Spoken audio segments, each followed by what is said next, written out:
Good morning. Hey, Troy. It is Wednesday, Good.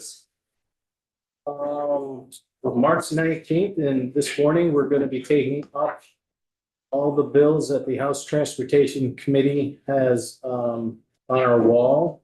And each sponsor is going to have roughly 5 minutes to explain why we should take this bill up. And first on our list this morning is H 304.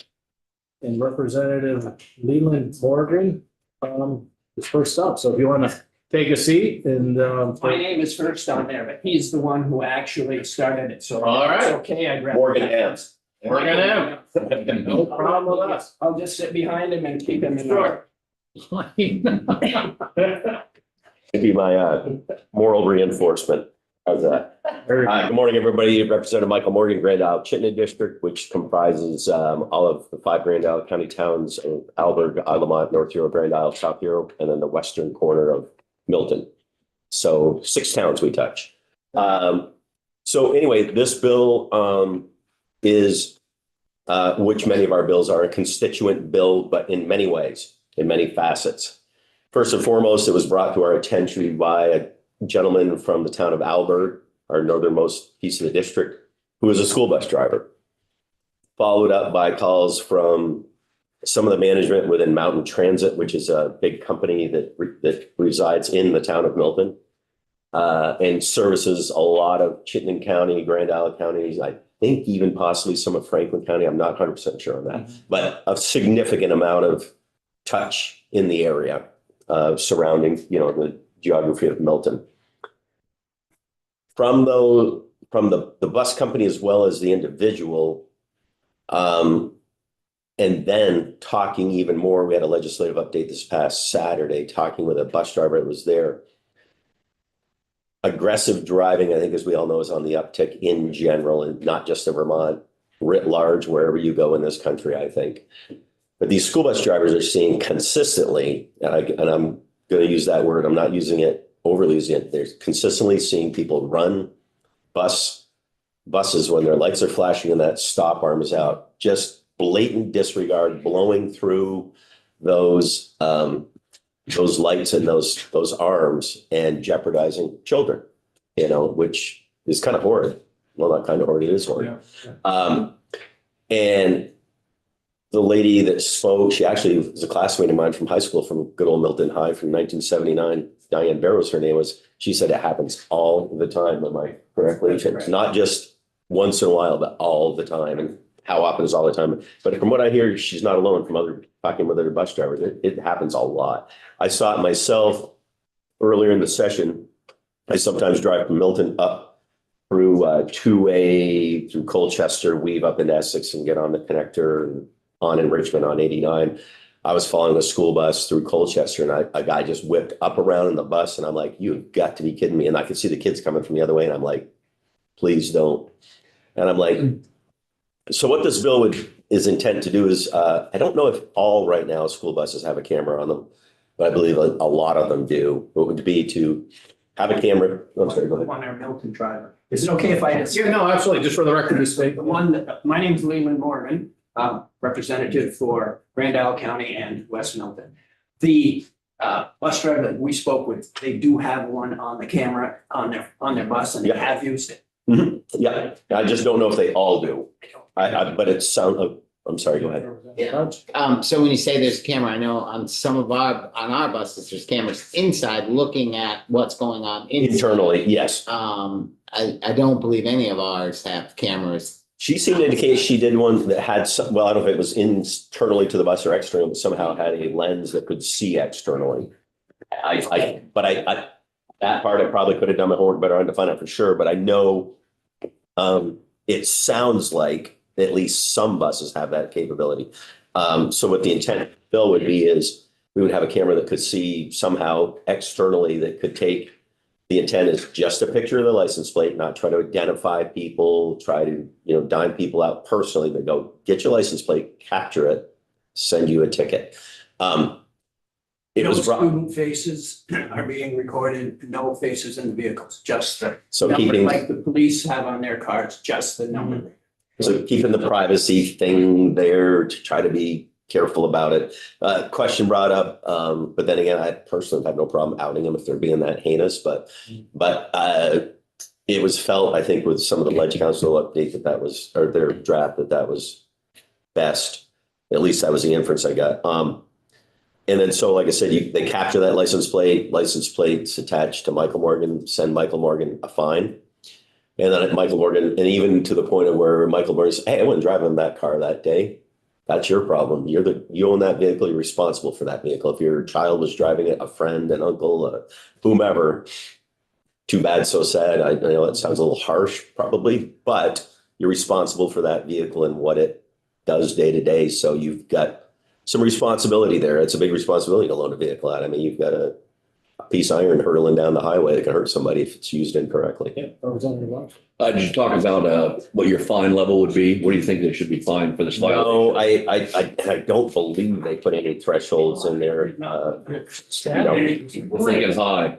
I would recommend hard as you could hit them, because it's, again, I saw that one time and my heart was in my throat. I'm like, I could see these kids coming from I was going this way. I could see them coming like this. And I'm like, please don't, slow your step. And he went by, he missed them by probably 15, 20 feet, but had they been a couple of steps ahead, mom and dad released them off the porch or whatever, a step or two more. Who knows? I wonder if they were on a cell phone. But anyways. I'm sorry. I said, I wonder if they were on a cell phone. Yeah, I just think there's just the level of aggression. You see it on I commute every day. The stuff that I see people do baffles me. And I don't think it's just my old age. I think it baffles me. Yeah, that people are that crazy. Representative Pouch and then Representative Burke. Yes, Yeah. please. So last year, this committee had a bill for automatic traffic license enforcement. Yes. Using cameras in work zones. Mhm. And it's really a test pilot, but Yeah, I I remember that, Bill. The technology is certainly there now to do, I think, what you're saying. I'm not sure how you do it on a school bus, but to take a picture that all it does is focus on the license plate. So you don't really know who's driving. And in this particular bill, whoever owns the vehicle is going to get the ticket. Yes. And, that they can go to court if they want and say, hey, I wasn't driving. And if they can prove that, then that's a whole nother story. But, it'd be interesting to take some testimony and look how bad the problem is. Certainly, we can all feel like this is just a death of a child waiting to happen. And it's hard to miss. On the way in today, I just go a couple miles here on Route 12. I got behind the bus. I usually do at the same time, like 7:10. And, they just take their time. They got to stop, all along the way. And I didn't see anything happen in the last couple of times, but yeah. I've had people hit me up and go, well, how, they're aware of how I feel about this. And I said, either leave a little earlier for work so you don't hit the route, or leave a little later. You figure it out for your job. That's part of being a responsible adult, in my opinion. And if you don't want to get stuck behind the bus, well, maybe get yourself out of bed 10 minutes earlier and up and at them. I'm a little probably draconian on that, but oh well. I had a couple of things. Sure, you can add, sure. Absolutely. Again, Leland Morgan. In the United States, only about 5, but that's more than enough, are killed each year because of this. But I couldn't find any numbers, any statistics as to how many people were injured in the case. And I also checked on the costs, and it was a big range, but I think $400 to $1,000 was For a the reader. one that I found. So it's not terribly expensive, and the burden would be borne by the companies themselves. And if the type 1 and 2 types of buses, one is it's just that the amount of students that they hold. So it does talk about type 1 and type 2. Okay, Representative Burke. Yeah, I was gonna say this is really disturbing to hear, and you think, kids are used to just not looking because they know that people. And it's a children. Stop, Yeah. But I guess the question that I had is how would and you addressed it a little bit, the cost and who would bear the cost, or are there some grants for, law enforcement Sure. grants or something like that? But Yeah, I can't. remember addressing that component of it. But to me, if I had to surmise, bus companies, I think would almost willingly, gladly Oh, do this. And maybe I'm speaking out of turn saying that because they are so gravely concerned. And I may, like I said, I may be speaking out of turn for them. yeah, and But, a lot of them are big companies. They are. They would have the resources. Bus drivers are distracted enough as it is, and this is only something Yeah. that's. The gentleman that reached out to me on this, he is so intent on seeing this happen. I bet he'd almost buy it out of his own pocket for his bus that he drives. I'm serious. I really think he would. And yeah, the last thing I'll say on it, and we'll get out of here because we know you have others to entertain, is that I do realize this is a big task to take this one on because there's legalities with, you've got to talk to policing agencies, public safety, legal authorities on all ends of the spectrum.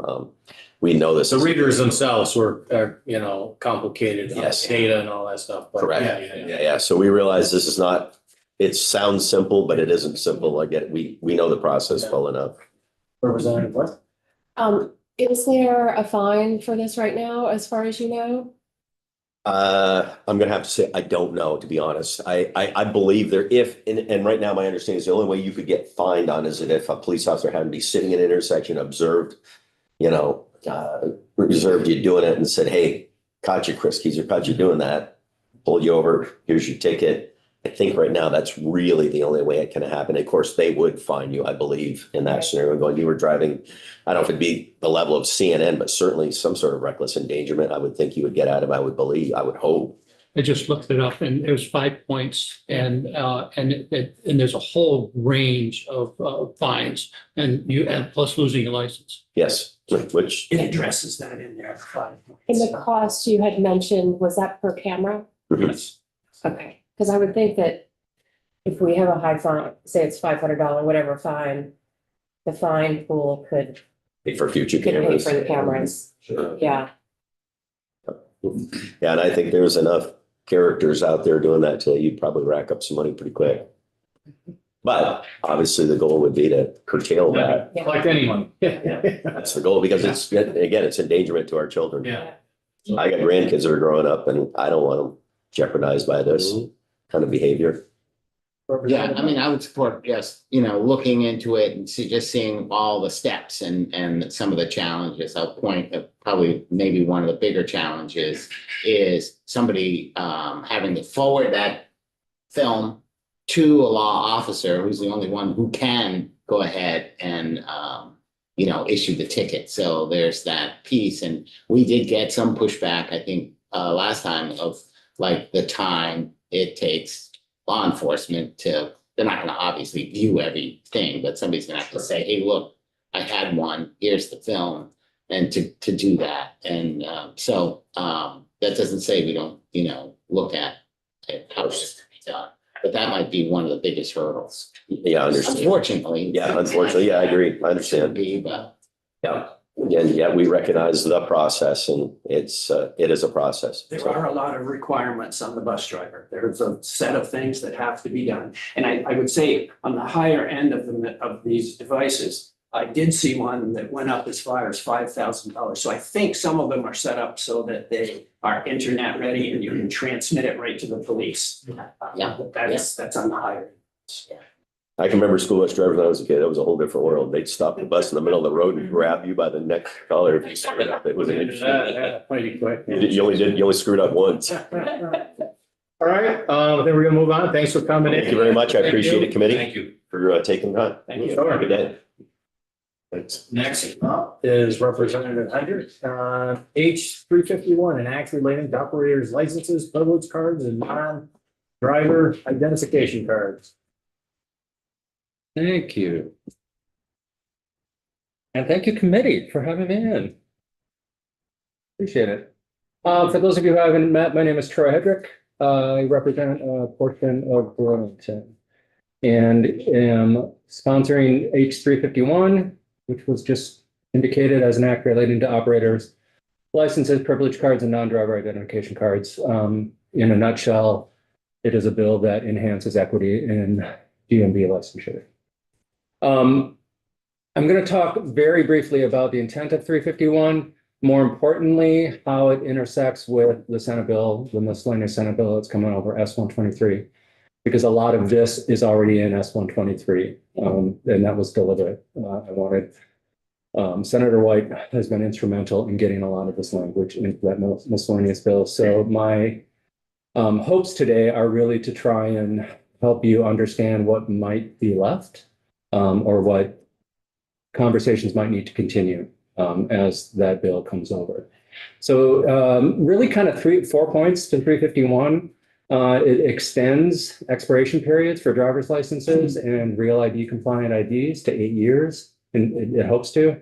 Ensures equitable access to identification for all Vermonters, especially marginalized communities, undocumented individuals, and those facing, administrative barriers, folks who don't make a lot of money. Protects, this is the important one, protects Vermonters from anticipated federal real ID gender marker requirements. We do anticipate that that's happening based on everything that's been telegraphed from federal administration. And simply to accurately reflect, represent names on official IDs, especially names with special characters, longer names, hyphen, things like that.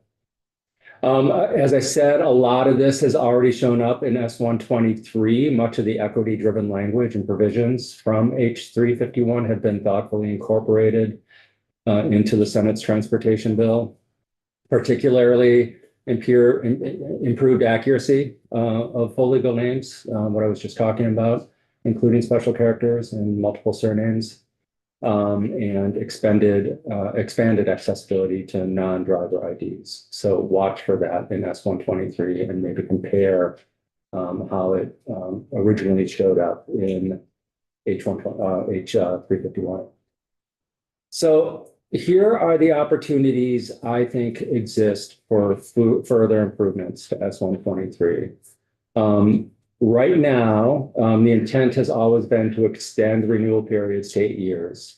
Over half of US states now offer an 8-year renewal cycle consistent with federal real ID guidelines. And I know the commissioner has given testimony in the Senate to that and some of the concerns about that. So I would just really encourage the committee to ask those questions thoroughly and with some depth. And I know the commissioner is thinking about this and is open, so I appreciate that. There are 2 advocates, one from Vermont Asylum Assistance Project, Jill Martin Diaz, one from Vermont Career Legal Professionals, who is just about to start with the ACLU, Monica Allard, who have been instrumental in helping me put together the language in these bills. So in addition to the commissioner, I would encourage you to maybe at least read Jill's testimony to the Senate, Jill Martin Diaz. It's pretty powerful. So really want to encourage that conversation to continue to expand renewal periods to 8 years beyond the current 4 years. This reduces vulnerability to discriminatory federal policies that we are anticipating under the current federal legislation. So that's an important one. I would also still like to see some explicit financial accessibility, introduce fee waivers where we can, low income fee reductions for undocumented and underdocumented Vermonters. I think that's an important component that still is worth some consideration. Just removing those economic barriers would ensure that essential ID is accessible to all Vermonters. So take a look at that. Gender identity protections. Ideally, I think we would clearly codify Vermonters' rights to self-attest their gender markers and to keep that in place as this starts intersecting with federal law. This would protect in significant ways potential restrictive interpretations from federal real ID mandates. So that combined with the 8-year renewal period, in my estimation, is pretty critical. Proactive renewal, I think, again, I think look at that. I think the commissioner is open to that, and maybe that's already in the Senate stuff. I'm trying to keep up with it. That's a rich document, the Senate bill. But let's allow Vermonters to proactively renew or update their IDs before expiration. This would avoid potential federal restrictions from landing. And this is time sensitive. I believe it's a May 1st deadline, when those Real ID new parameters are going to be put in place. So as you're putting this together and as you're finalizing this, effective upon passage might be critical as well. Let me just check my notes. I think I've hit everything I wanted to hit. And again, Monica Allard from Vermont Career Legal Professionals, ACLU, she starts next week. Jill Martin Diaz, Vermont Asylum Assistance Project, will happily, I think, provide testimony along with the commissioner. Any questions, Representative Wells? If they go 8 years, Troy, is there a difference? Is there a price break? Is there a difference in year-to-year registration? I don't know I mean, yeah, I think it's going to cost, like, I think that makes sense to that an 8-year renewal costs more than a 4-year renewal. I think that's in place now between Of the yearly price, what is it now? Oh, I don't know. $5, whatever. Yeah. There's no break you don't anticipate a break for going 8 years. I wouldn't. I think there's a break now, isn't there, for going 4 instead I'm of not 8? sure. Yeah. Yeah. Thank you, Molly. I'll let you handle that with the commissioner. I don't know currently how long your picture is valid for. Is it 4 years? Is it? It's been done last 3 years. We did it a couple years ago. I think it's almost 9 years Okay. ago. Yeah, because we tacked on. a So year. that wouldn't. Yeah. No, it wouldn't affect it. It's pretty sure it's 9 years. Yeah. So Representative Wells? Thank you for this. So can you just remind us what the Real ID, kind of what that is that federal legislation that's going to, Especially Okay. around gender markers. May Yeah. 1st? I Okay. think it's May 1st. It's early May. I think it's May 1st. So this is an act to try to kind of get out ahead of that. Protect folks who protect Vermonters so that their ID can be extended for 8 years ahead of that deadline. So that as the federal starts landing, Vermonters have their ID already in place. And is the expectation that the Real ID legislation will no longer allow people to, I mean, I'm not sure, like, in terms of identifying yourself as male, female, or, There's a question. Yeah. Yeah, the anticipation, and I think it's a fairly, I don't think this is hyperbolic at all, is that the federal administration intends to eliminate the opportunity for folks to self-attest their gender. And are there other concerns associated with this Real ID legislation coming in? Like, you had talked about hyphenated names, is that? I don't think that's kind of an add-on to the major concern being the gender. And I do think that the commissioner will give you testimony that that's in pretty good shape, but yeah, it's in the bill, so I wanted to mention. Representative Pouch? Yeah, thanks.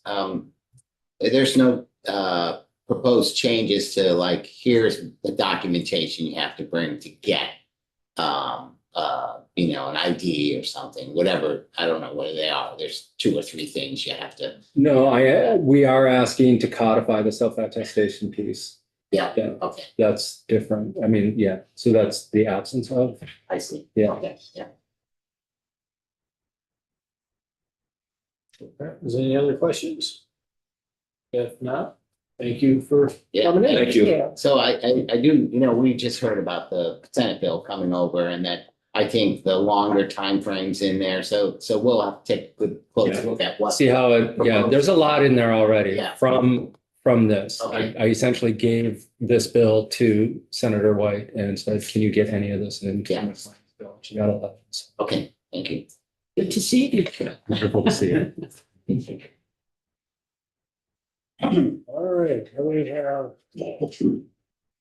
next. We have Bill H 358, an act relating to motor vehicle inspections by Representative Booth. You and us, you want to step on up for the record, Right. state your name and tell us about your bill. Sure. My name is Michael Booten, State Representative for Berry City. I submitted this bill as, I understand that getting rid of state inspections is probably not necessarily something that, anybody really wants to conquer due to the fact that it does, it causes a financial pinch on the state of Vermont. So I like to compromise. And what I tried to do in this bill was to lower the threshold for folks. It shifts it shifts a burden to the individual that owns the vehicle to acknowledge if there's any, things that don't meet the current standards. Obviously, it also says that if it's imminent danger, or imminent threat or whatever, it would then fail the inspection. The fact is that we've all been to an inspection station and there was rust on the brakes, which you guys fixed last year, apparently. Thank you. But if we shift it to there's acknowledgement, letting the person know that, hey, there's some safety concerns about this if your tire's a little on the less tread side of life, versus immediately, failing the inspection and them wasting the $80 as it costs to get the inspection. And, people that inspections affect, let's just be honest, inspections affect lower income individuals more than they affect people with higher incomes. Because most people with higher incomes have brand new cars, lower income people do not. Just the way that it is. So it helps lower income people because they can still get the legal inspection sticker, but they acknowledge that there might be some safety issues that they want to address. That's what the bill does.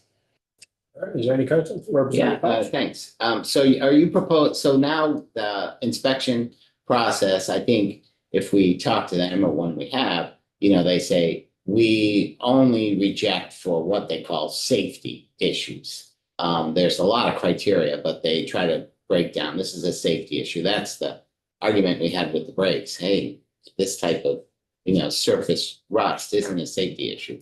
And so it was removed as a safety issue. You're saying, take a look at what is the criteria, that some would remain. I mean, if it had tie rods or something that obviously is a real safety issue would remain, but some of these, this other criteria may not really be an imminent safety issue. And then the person it would be identified and they would sign off that they understand. Is that sort of give you the? Yeah, I mean, I wouldn't be the one, the bill doesn't specify what is imminent, danger. I'm assuming that DMV does that. Is that correct? Yeah, that's what they've done in the past when they redid it. That's what was sort of their lens that they looked at. Yeah. Inspection for, so, yeah. What it's designed to do is because I guess your definition of safety, my definition of safety might be different, right? I mean, let's be honest. Check in. Or a rust hole. Right. In a rocker panel, which doesn't enter the cabin, doesn't enter inside, that while it's not really maybe an imminent safety issue. But, right. Yeah. Yeah. It really, the way that I designed the bill, or I shouldn't say I designed it, it was obviously the Ledge Council that did it. What I was going for was to make it so that we can shift it to more of an education version. Other states are moving away from vehicle inspections altogether. Again, tempt me with a good time because I would absolutely be all in for that. But I also understand that there's a financial implication of that. And I do think it's good for people to periodically find out, hey, you know what?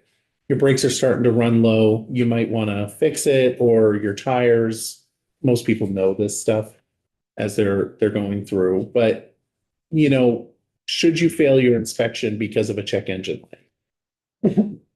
I would say no. You know, but that's just me. That's just me. Representative Casey? So you're looking to like basically transfer the burden from the inspection station person to the people that own the vehicle. You're kind of removing the responsibility of you set somebody off with a rust hole in there, True, right? yes. And may I follow up on that? Yeah. So that's another thing. When we put these inspections on the inspection stations, they're giving this bad news to people. And then people feel like, oh, you just want money, right? You just want to fix it and get money for that, which puts a real awkward feeling between the inspection station and. Yeah, he's failing because he doesn't want the liability of that issue. So so it sounds like to me, like I said, it covers the burden over to the owner of the vehicle. Yep. Cool. I get it. Put the cards. Any other Thanks. questions? Representative White? So thank you. So just to make sure I'm understanding this, I think what you're saying is, let's take a look at the inspection. You know, how inspections are currently run. Prioritize what is absolutely essential for driving, for safety on a highway, like the steering wheel needs to be, you know, if the steering wheel's about to fall apart and you can't, the brakes, basic things that keep, you know, that keep everyone around us safe. Yeah. But yet other things like the body's rusting, your heat mics drop through. You know, you want to drive a car like that, okay. Yeah. Is that kind of the genesis of the bill? It is, and it makes me think of a really funny story that I have as a kid. I remember driving in my sister's boyfriend's car, which did have a hole in the back of the Yeah, it was. car, and I survived. Yeah. Fred Flintstone. Yes. That may not be the best way to present my bill, but. Any more questions, Representative Burke? Yeah, I've had my share of going to different inspection stations, looking to get passed in the past. Now that I'm on the Transportation Committee, I actually believe in inspections, but one of the things about the check engine light is that it has to do with air quality. And we had a lot of testimony, I don't know, 4 or 5 years ago from Megan O'Toole, who was in ANR at the time, and that Vermont is a ozone transit area, and we have to comply with certain, we had to comply with having a, do my, saying this correctly, with having the engine light inspection because of air quality. So that was something that the EPA, and who knows what's happening with EPA, but anyway, that was something that was required. We had to meet air quality standards. And the inspection was a part of that, because we went through a lot of whether we were going to give an extension. Oh, yeah, it was quite Extension. It was a lot, we have a lot of testimony on that, but basically we had to comply. So, I mean, I can't exactly remember all the details, but I'm just giving the general thing that was the reason for and I understand that's a very expensive repair. So it's complicated. Yeah, and like you said, expensive repair for people that are struggling to buy milk for cereal. Because like I said, I mean, the people that don't have any problems are people that have money, right? You know, we have brand new cars, and well, some people may not have brand new cars, but most people have like brand new cars, and those always pass inspections. As for the requirement for the EPA, I don't know that. I do know that I think New Hampshire just voted to get rid of their inspections altogether. So I would assume that I don't know how that would work if there was a restriction on the state of Vermont. Unless it was self-imposed, which is very possible. Any other questions? If not, thank you for coming in. Thank you. Appreciate it. Thank you. Yeah. Yep. You too. Next presenter. Maybe it's not here. Whoa, we're going walking out. Early. Oh, yeah, we're early. We're not messing around here. No. Can anybody explain to me why we wouldn't have an inspection machine? I can't, but there's certain people that think that, yeah, we should do away with them. Well, New Hampshire has that? I'll go 2 years. Not every state Every has year. them. I mean, there's a lot of states. Live free or die. You die, I guess. That's the motto. There's a lot of states that have no safety inspection. Florida has none. There's no inspection. You drive I don't know, over we should towards go the New York outside 'cause we're border, waiting. right? Especially up by the bridge. All right, You so should yeah, I see guess some of the we'll, rigs that are coming across the bridge, heading this